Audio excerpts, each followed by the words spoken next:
Hey guys, you're listening to Curbside to Bedside with Floyd and Ryan. Ryan, what are we going to be talking to our folks about today?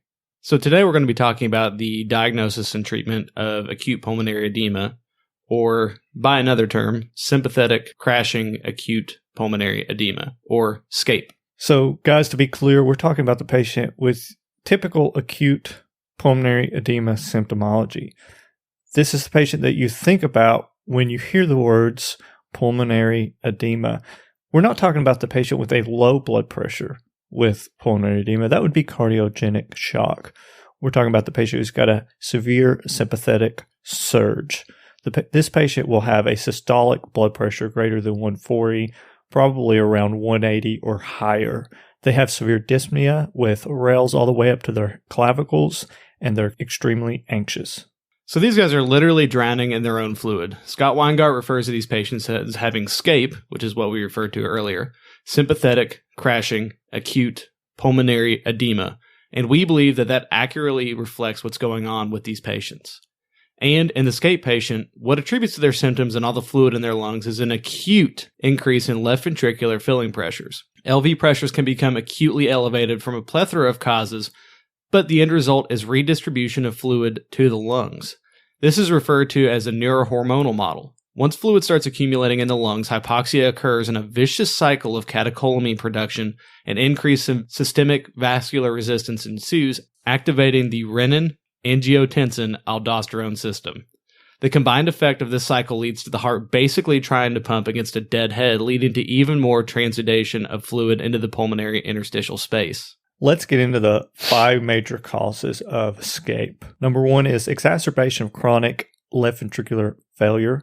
Number 2 is acute myocardial ischemia and infarction. Generally, this occurs when more than 25% of the heart mass is infarcted or ischemic. Number 3 is severe systemic hypertension. Number 4 is left-sided valvular disorders. Number 5 is acute tachydysrhythmias and bradysrhythmias. Now, notice that most of these causes, actually, all of these causes really aren't from fluid overload. And in fact, fluid overload is not a cause of sympathetic crashing acute pulmonary edema. It's redistribution of fluid in the lungs due to elevated left ventricular filling pressures. When this happens, the right ventricle, in most cases, continues pumping unabated to the lungs, and the left ventricle can't move that fluid forward, so the pressures are transmitted back into the pulmonary capillaries, causing fluid to accumulate in the pulmonary capillary space.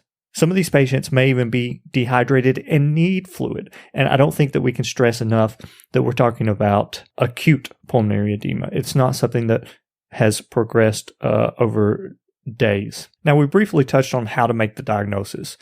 In some cases, it's pretty evident from when you walk into the room and you look at the patient. Other times, it's not so clear. There's been a few studies on how good we are at making the diagnosis. One study cites a 23% rate of misdiagnosis and another 32%.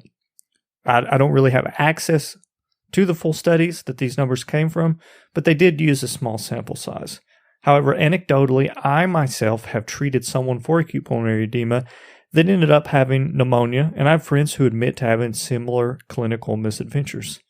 But in the cases where I misdiagnosed that patient, I was less than confident in that diagnosis from the beginning, and I was able to appreciate that I could be wrong and treated this patient.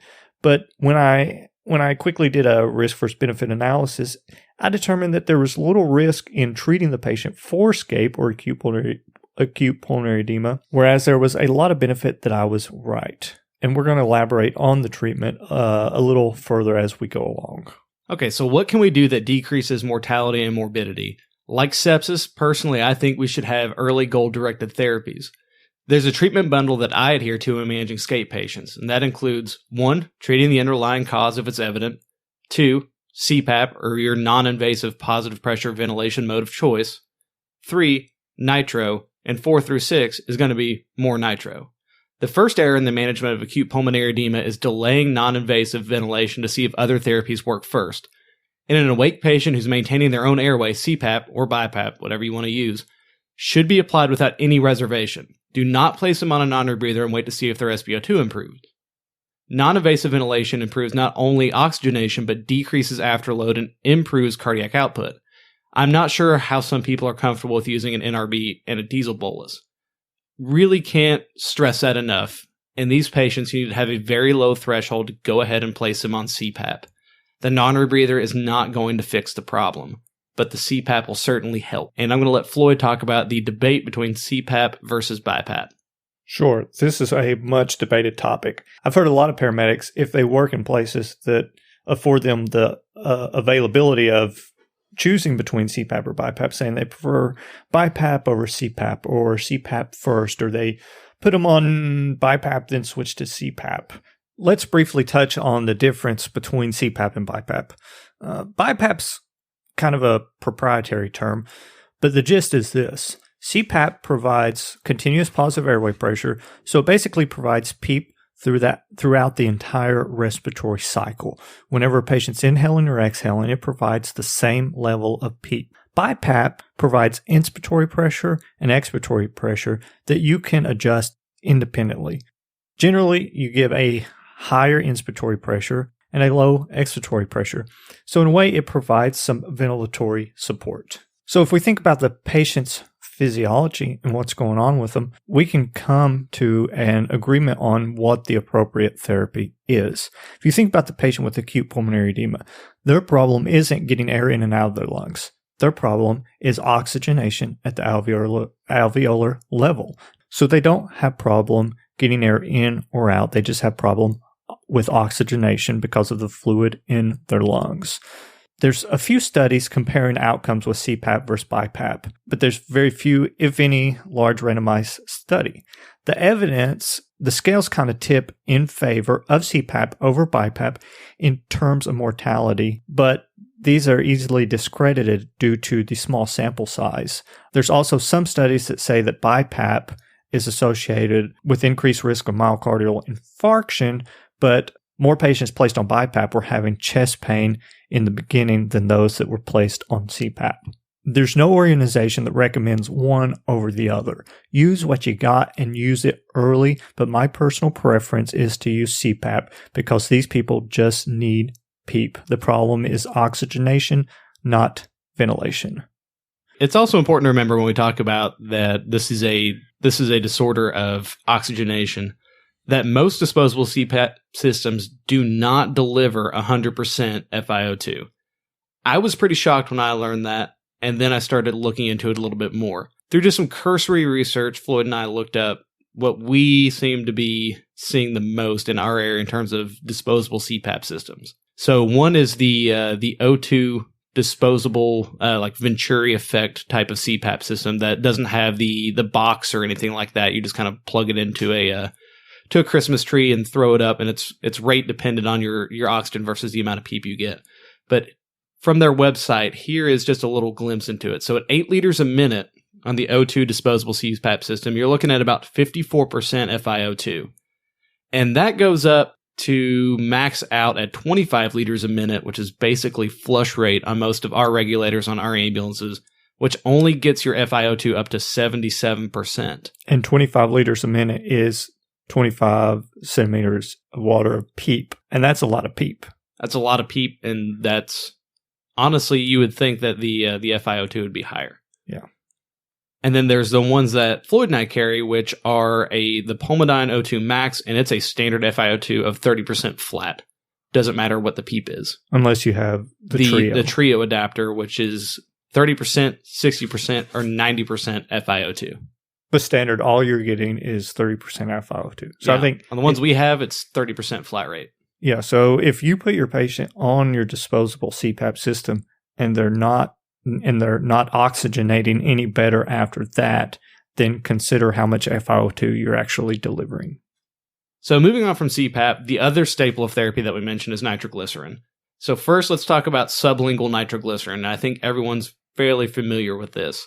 So sublingual is great if that's all you have. The biggest argument against sublingual nitro is that you have to remove the mask to administer it and that it might not dissolve if the patient has a dry mouth. While I can appreciate that rationale because once you have the patient on CPAP, it seems counterintuitive to remove the mask and possibly de-recruit alveoli.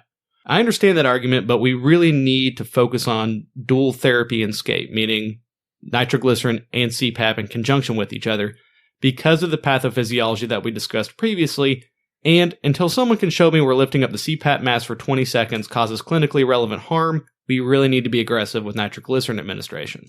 I don't know really how much harm we're causing by just lifting up the mask and popping a sublingual nitro tab in and then putting the mask right back down. I mean, we can generally accomplish that within seconds. Well, all the therapies in this are aimed at only two things, and that's improving oxygenation and decreasing preload and decreasing afterload. Yep. And because we're not out here giving hydralazine or nitroprusside IV, decreasing preloads really our only other option. Now let's talk about IV nitro. If you have it, you need to be giving it. Don't not be giving it because you think that your transport time doesn't warrant the therapy. Distance to the hospital, and this goes for CPAP or BiPAP too, distance to the hospital is not an excuse to not treat the patient. So when it comes to IV nitro, what dose should we be giving? Currently, high-dose nitroglycerin is in vogue.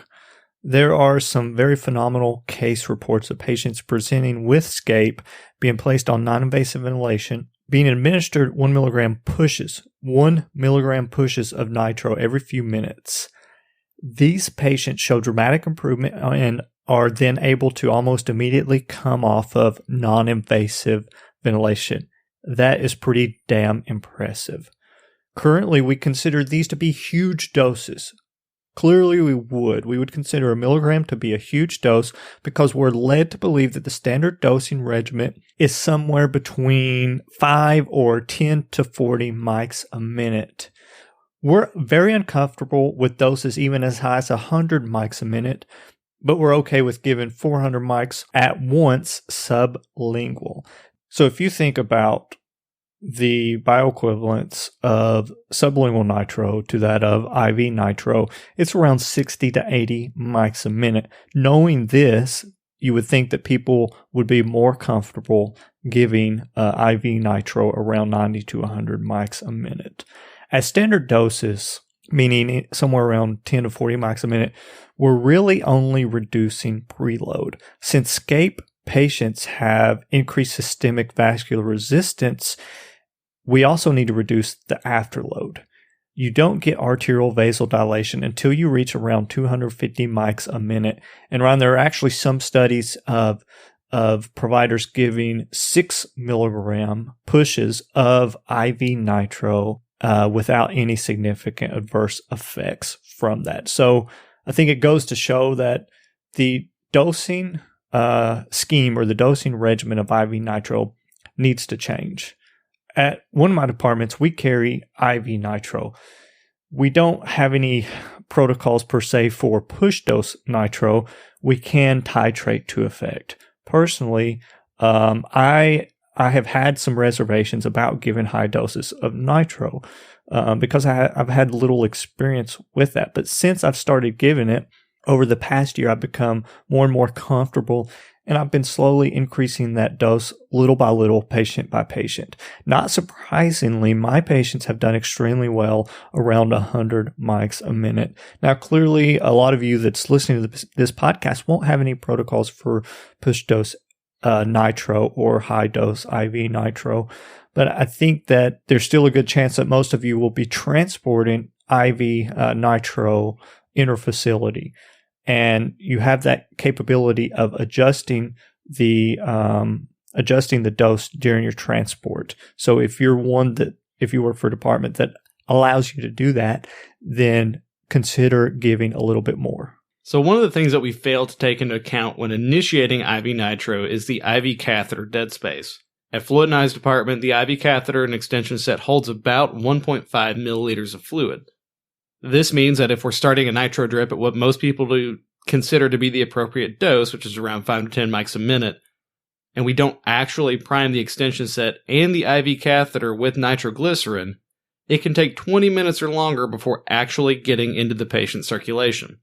Now, this isn't an issue if you're using a higher dose of IV nitro, but it could be if you only have one dedicated IV line and your patient becomes hypotensive, and then you go to give a fluid bolus and don't appreciate that there's still nitro sitting in the catheter in the extension set. Now, what about some of the other therapies we hear that are commonly administered in these patients' fluid, like Lasix or morphine. I want to quote Swami from Corium and in RAP on the role of Lasix and morphine in the management of acute pulmonary edema patients. He said that the continued central role these drugs play highlights a lack of understanding of the underlying pathophysiology of the disease. And Ryan, I think that we have said plenty of times during this episode that this is an acute pathophysiology. Yeah, this is not something that is your chronic CHF or that took 5 days to get to this point. And you mentioned earlier that the current understanding of the pathophysiology of this disease, you mentioned the model, Neurohormonal Model.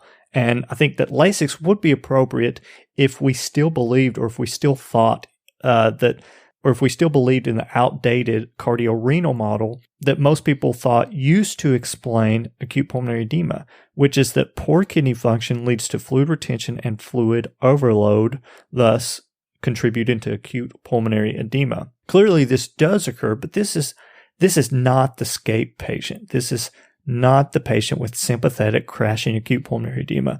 These patients, because of reasons we previously explained, are not usually volume overloaded, but volume depleted. And I think we could go into studies that show increase in hospital stay, maybe worse mortality with Lasix administration, but I don't think that we should have to, since we have a different understanding of the disease now. And there's actually, I've talked to quite a few ER physicians, Ryan, who say that they're not even given Lasix. They don't give it anymore in the ER. They wait till the patient gets admitted and they let the ICU docs evaluate their fluid status and their renal function and then give Lasix based on that. Yeah, and honestly, I'm totally down to clown with that approach. That's an approach I find myself liking because I've never really thought that Lasix is a drug for acute care, more or less. You know, most patients are on Lasix for chronic CHF or chronic volume retention or something like that. It doesn't really make a whole lot of sense with the model of this particular disease that we have to administer Lasix in an acute fashion. If you're trying to prevent this from happening again or manage an underlying condition, absolutely give Lasix.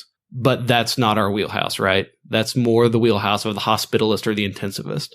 So it makes more sense for us to treat what we know is going on and treat it extremely effectively and leave drugs that may or may not help the patient and could possibly harm the patient by the wayside. We should focus on what works first. And I've had quite a few patients where I wasn't confident in the diagnosis of acute pulmonary edema, and it was really a toss-up between acute pulmonary edema and pneumonia. I say, you look real dumb when you give Lasix to a patient with pneumonia. And that would have been bad if I'm I think that it's pulmonary edema and it ends up being pneumonia, and I gave a bunch of Lasix and diuresed this patient. So what are your feelings on morphine? So the reason that is commonly touted to give morphine is twofold. One is because of a theoretical reduction in preload. The other is the benefit of anxiolysis, or basically calming the patient down, right? But the problem with that is morphine is a pretty terrible vasodilator. It has that action, but its action is not nearly as profound as something like Nitro. So it doesn't make a whole lot of sense in my mind from that alone to give morphine to decrease preload when we're already giving an agent that we know is going to work for it, at least if we're giving it in the correct doses. The other part of that, at least on where Floyd and I work, we carry benzodiazepines. Low-dose benzodiazepine use for anxiolysis is probably going to be much more effective. Yeah, I think our goal is to reduce the rate of patients requiring intubation, and patients who get morphine actually have to be intubated more, correct? Yes, and in one of the papers that will be in our bibliography actually cites that pretty directly. Really, I don't think morphine adds anything to the care bundle. There's a better way to achieve anxiolysis, and that's through the use of a benzo. And morphine is pretty much considered a fairly dirty drug. You know, it causes a lot of histamine release and respiratory depression. So you may not see the effects of that respiratory depression as profoundly in a SCAPE patient because they're so sympathetically driven at the time, but it's something to consider. And if we know there's an agent that can do it better, just just do that. There's no sense in sticking to the old guard way of treating these patients. At one of the places where Ron and I work, we actually took both Lasix and morphine off of the ambulance because with dual therapy, i.e. Nitro and CPAP, morphine doesn't really add anything. And we have better drugs for pain. We carry fentanyl and ketamine, and we're not giving Lasix to these people. And I think maybe a small part of the resistance to change is the notion that the more things we have in our toolbox, the more we can help people. And that's not always the case, right? Like half medicine is learning when not to do something. And I think this is a good example of it. Sometimes staple therapies are exactly that. It's a staple therapy. It's non-invasive, positive pressure ventilation, and nitro in these guys. Morphine doesn't add a lot. Lasix doesn't add a lot in the patients that we're talking about at the time in which we see them. Just because we have those drugs in our toolbox doesn't mean we should be using it. It may make us feel good because, I got to give like 5 drugs and they got better. But did they really get better because of the morphine and the Lasix, or did they get better because you gave the previous 2 things you were supposed to give? So I'm not really all tore up about having Lasix and morphine removed from my drug box. Didn't really add a whole lot. There's better agents out there for most of the things we were using them for anyway. Or it came to light that, hey, maybe we shouldn't be giving Lasix pre-hospital anyway. I knew a paramedic who I did some ride time with when he encountered a patient with kind of undifferentiated respiratory distress. He gave a non-rebreather, morphine, Lasix, Solumedrol, Nitro, and albuterol. What? Just throw the whole kitchen sink at him, right? God, that is a definition of throwing shit at a wall and seeing what sticks. All right, guys. I guess that wraps it up for now. Yeah. Yeah. Yep. All right. Yep. Well, thanks for tuning in. Again, we love feedback. Feel free to comment on our Facebook post, our Twitter post, and tell your friends about us. And we'll be talking to you in another month or so. See ya.